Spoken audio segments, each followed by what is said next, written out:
Hello students, मैं doctor Renuka Verma अपने channel botany ज्ञान में आपका वेलकम करती हूं। आज जो टॉपिक हम पढ़ने जा रहे हैं ये टॉपिक है बेंथम एंड हुकर्स क्लासिफिकेशन। ये क्लासिफिकेशन बहुत ही इंपॉर्टेंट क्लासिफिकेशन है क्योंकि इंडिया और बहुत सारी कंट्रीज के अंदर इस क्लासिफिकेशन को फॉलो किया जाता है। तो ये जो क्लासिफिकेशन सिस्टम है ये कौन सा क्लासिफिकेशन सिस्टम है और किस तरीके से इसने प्लांट्स को क्लासिफाई किया है, इसको देखने से पहले अगर आप मेरे चैनल पर नए हैं तो प्लीज़ मेरे चैनल को सब्सक्राइब कर दीजिए और बेल बटन दबाकर नोटिफिकेशन स्टार्ट कर दीजिए। और अगर आपको लगता है कि वीडियो देखने के बाद कि मेरा पढ़ाने का तरीका आपके लिए हेल्पफुल है तो प्लीज़ मेरे वीडियोज़ को लाइक एंड शेयर जरूर करें। और ये जो टॉपिक है वो BSc, MSc, RPSC assistant professor botany के पेपर फर्स्ट की यूनिट 6 का टॉपिक है।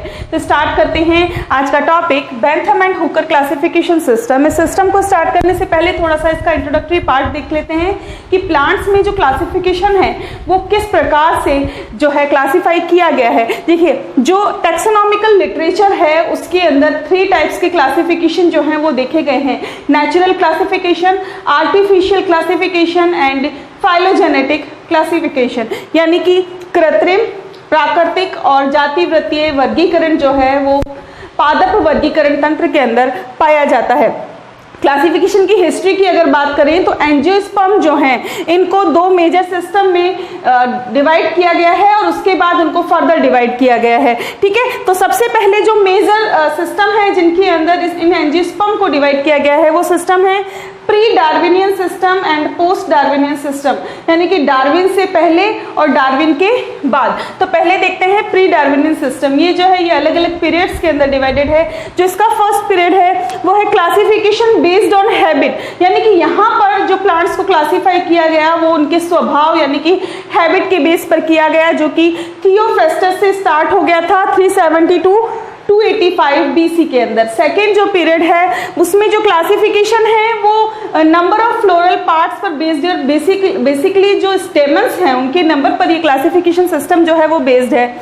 ये जो है इसे आर्टिफिशियल क्लासिफिकेशन सिस्टम भी कहा जाता है और इसका एग्जांपल है Carolus Linnaeus 1707 to 1778। And third period जो है वो उसमें जो क्लासिफिकेशन है वो मॉर्फोलॉजिकल कैरेक्टर्स और उनकी आपस की रिलेशनशिप के ऊपर बेस्ड है और इसका एग्जांपल है Bentham and Hooker classification system.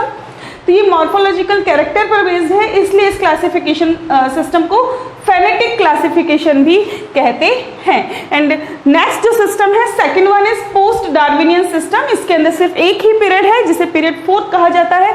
यहाँ पर जो क्लासिफिकेशन है वो प्लांट्स की फाइलोजेनी यानी कि जाति वृत्त के ऊपर बेस्ड है और इसका एग्जाम्पल है एंगलर एंड प्रेंटल। देखिए, कई बार क्वेश्चन आपने देखा होगा कि phenetic versus phylogenetic classification system, तो उसमें Bentham and Hooker and Engler and Prantl जो क्लासिफिकेशन सिस्टम है उनकी तुलना या कंपैरिजन करना होता है। तो स्टार्ट करते हैं आज का topic Bentham and Hooker classification system. देखिए, ये वाला जो क्लासिफिकेशन सिस्टम है वो सीड प्लांट के लिए जो बेंथम एंड हुकर ने दिया था ये एक बहुत ही सुविकसित यानी कि वेल डेवलप्ड नेचुरल सिस्टम है। ये जो है जेनेरा प्लेंटेरम में 1862 to 83 के अंदर पब्लिश हुआ था। ठीक है, जेनेरा प्लेंटेरम जो है उसमें सीड प्लांट की क्लासिफिकेशन को बहुत ही अच्छे से पब्लिश किया गया था, बहुत ही अच्छे से मेंशन किया गया है। इसमें जो फ्लावरिंग प्लांट्स हैं, जो सीड प्लांट्स हैं उनको 202 फैमिलीज के अंदर डिवाइड किया गया है और 7569 जेनेरा एंड 97,205 स्पीसीज के अंदर सीड प्लांट्स को डिवाइड किया गया है। ठीक है, बहुत सारे इंपॉर्टेंट हर्बेरिया जो हैं वो इस क्लासिफिकेशन सिस्टम को फॉलो करते हैं और इवन इंडिया की बात करें तो इंडिया में तो जो हर्बेरिया है वो Bentham and Hooker classification system के अकॉर्डिंग ही अरेंज किए जाते हैं। ठीक है, सीड प्लांट्स जिन्हें कि फेनेरोगैम्स कहा जाता है इनको बेंथम एंड हुकर ने 3 क्लास के अंदर डिवाइड किया था। डाइकोट्स जिनमें कि 2 कॉटिलिडन होते हैं, इनकी लीव्स में रेटिकुलेट वेनिशन पाया जाता है और इनमें जो है वो टैप रूट सिस्टम पाया जाता है। सेकंड जो है इन्होंने इसको जिम्नोस्पर्मी और थर्ड जो है मोनो कॉटिलिडनी के अंदर जो है डिवाइड किया था जिनमें सिंगल कॉटिलिडन पाया जाता है और पैरेलल वेनिशन और adventitious type of root of system पाया जाता है। क्लास डाइकोट जो है वो वापस से 3 सब क्लास के अंदर डिवाइड है, पॉलीपिटेली, गैमीपिटेली एंड मोनोक्लेमाइडी। ये जो 3 क्लासेस में इसको सब क्लासेस में इसको डिवाइड किया गया है वो इस बेस पर है कि इनमें पेटल्स प्रेजेंट है या एब्सेंट है, या फिर वो फ्यूज हैं या फिर फ्री हैं। इसके बेस पर इनको डिवाइड किया गया था। जो सब क्लास है वो बाद में अगेन सीरीज में, ऑर्डर में और फैमिलीज के अंदर डिवाइडेड है, जबकि जो क्लास मोनोकोटिलिडनी है उसके अंदर जो क्लास मोनोकोटिलिडनी और सब क्लास मोनोक्लेमाइडी जो हैं वो सीधे ही सीरीज और फैमिलीज के अंदर डायरेक्टली डिवाइडेड है। अब हम इस क्लासिफिकेशन सिस्टम की एक ब्रॉड आउटलाइन देख लेते हैं जिससे हमें क्लियर हो जाए कि क्लासिफिकेशन सिस्टम क्या है। तो according to Bentham and Hooker, phanerogamia seed plants जो हैं वो 3 क्लासेस के अंदर डिवाइडेड हैं, डाइकोटिलिडेंस, जिम्नोस्पर्मी एंड मोनोकोटिलिडेंस। ठीक है, यहाँ पर हम डाइकोट और मोनोकोट को देख रहे हैं क्योंकि हम जो है बेसिकली एंजियोस्पर्म्स के बारे में बात कर रहे हैं। डाइकोट जो है वो फर्दर 3 क्लासेस के अंदर सब डिवाइडेड है, पॉलीपिटेली, गैमोपिटेली एंड मोनोक्लेमाइडी।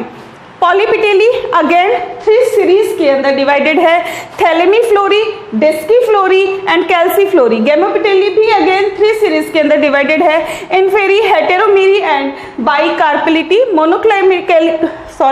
मोनोक्लेमाइडी जो है ये भी अगेन सीरीज के अंदर डिवाइडेड है, curvembryeae, multi ovulate aquaticae, multi ovulate terrestres, micro embryeae, daphnales, achlamydosporeae, unisexuales and ordines anomali. जबकि जो मोनोकोटिलिडेंस हैं इनको सब क्लास में डिवाइड नहीं किया गया, इनको सीधे ही सीरीज के अंदर डिवाइड किया गया है। ये सीरीज है माइक्रोस्पर्मी, एपिगाइनी, कोरोनेरी, कैल्सिनी, न्यूडीफ्लोरी, एपोकार्पी एंड ग्लूमेसी। तो ये जो है इसकी एक ब्रॉड आउटलाइन है जिसमें ये दिखाया गया है कि क्लासेस कौन सी सब क्लासेस में और सब क्लासेस कौन सी सीरीज के अंदर डिवाइडेड है। अब देख लेते हैं की कैरेक्टर, जो इसके इंपॉर्टेंट टैक्सा है जो कि बेंथम एंड हुकर ने क्लासीफाई किए हैं, उसके की कैरेक्टर क्या हैं। तो क्लास डाइकोटिलिडन की बात करें यानी कि द्विबीजपत्री, तो इनके अंदर 2 कॉटिलिडेंस होते हैं, इनकी जो लीव्स हैं उनमें रेटिकुलेट वेनेशन पाया जाता है और इनमें टैपरूट सिस्टम जो है वो प्रेजेंट होता है। सब क्लास पॉलीपिटेली की बात करें तो इसमें पेटल्स जो हैं वो फ्री होते हैं। सब क्लास गैमोपिटेली की बात करें तो इसमें फ्लावर के अंदर पेटल्स जो हैं वो फ्यूज्ड होते हैं। सब क्लास मोनोक्लेमाइडी की बात करें तो इनमें फ्लावर जो है उनमें पेरियंथ यानी कि परिधल प्रेजेंट होते हैं, यानी कि कैलिक्स और कोरोला जो है उन्हें आप डिस्टिंग्विश नहीं कर सकते। क्लास जिम्नोस्पर्मी की बात करें तो इसका कैरेक्टरिस्टिक फीचर है कि इनके अंदर नेकेड सीड पाए जाते हैं। Class monocotyledonae, single cotyledons, parallel venation in leaves और adventitious type of root system इसमें पाया जाता है। अब इस क्लासिफिकेशन की मेरिट एंड डीमेरिट देख लेते हैं। मेरिट यानी कि गुण, इसमें क्या गुण हैं जिसके कारण इस क्लासिफिकेशन को इतना माना जाता है। देखिए, फर्स्ट वन जो है ये जो है एक ग्रेट प्रैक्टिकल वैल्यू का क्लासिफिकेशन है जिससे हम प्लांट्स को बहुत ही अच्छे से आइडेंटिफाई कर सकते हैं, और सबसे बड़ी बात इसे फॉलो करना बहुत ही इजी है, इस वजह से इस क्लासिफिकेशन सिस्टम को ज़्यादा यूज़ किया जाता है। ये सिस्टम जो है हर्बेरियम, बहुत सारी कंट्रीज जो हैं उसमें हर्बेरियम को यूज़ करने के लिए यूज़ किया जाता है और मेनली इंडिया और ब्रिटेन में इसको यूज़ करते हैं। ठीक है, डाइकोट्स जो हैं यहाँ पर मोनोकोट से पहले उनको प्लेस किया गया है। तो according to this classification system dicots are primitive and monocots are advance type of plant. इसके अलावा जो गैमोपिटेली है उसको पॉलीपिटेली के बाद में रखा गया है, जो ये बताता है कि शायद पहले जो हैं पेटल्स फ्यूज थे लेकिन धीरे धीरे जो हैं वो फ्री हो गए। इसके अलावा जो हेटेरोमेरी है उसको बाइकार्पेलिटी से जस्ट पहले रखा गया है, तो ये भी इवोल्यूशनरी सिस्टम को फॉलो करते हुए दिखता है।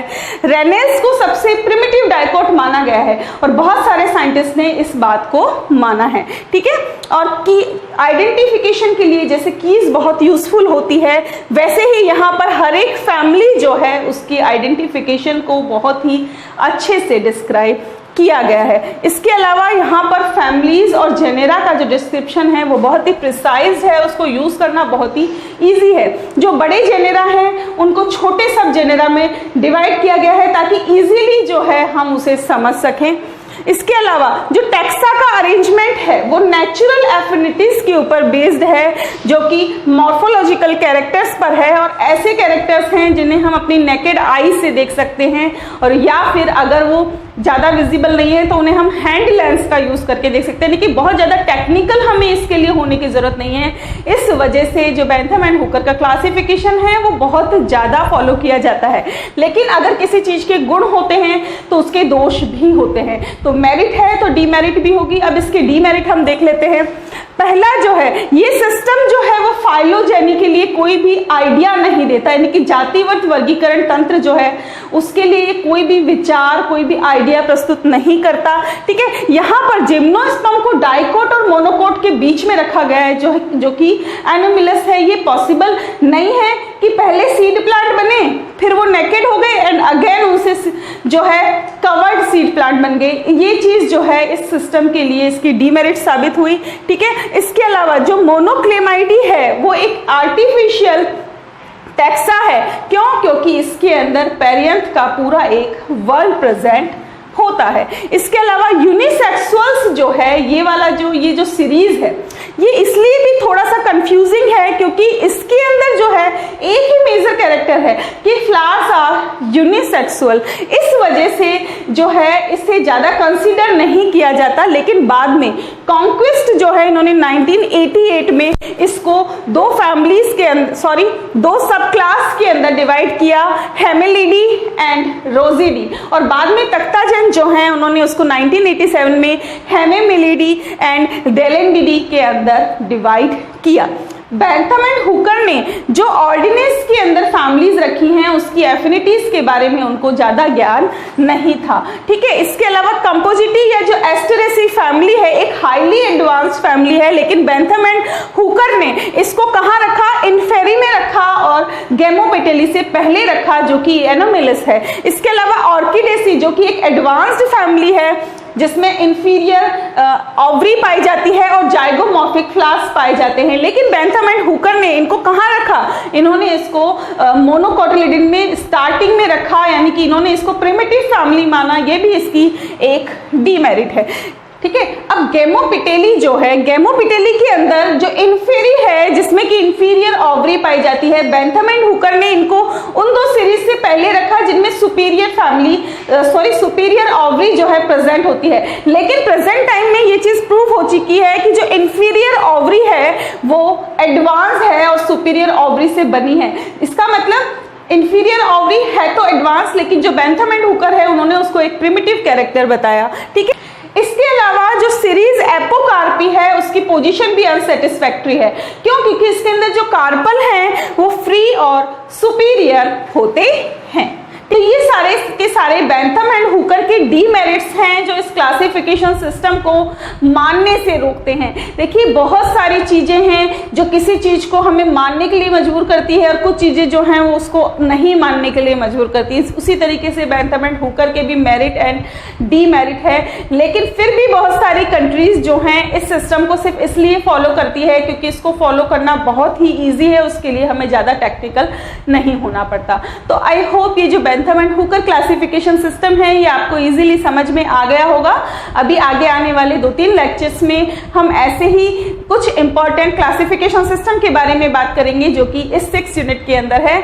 तो मिलते हैं नेक्स्ट लेक्चर में एक और क्लासिफिकेशन सिस्टम के साथ। तब तक बने रहिए हमारे साथ। Thanks for watching and stay tuned to botany Gyan for more informative videos. Thank you.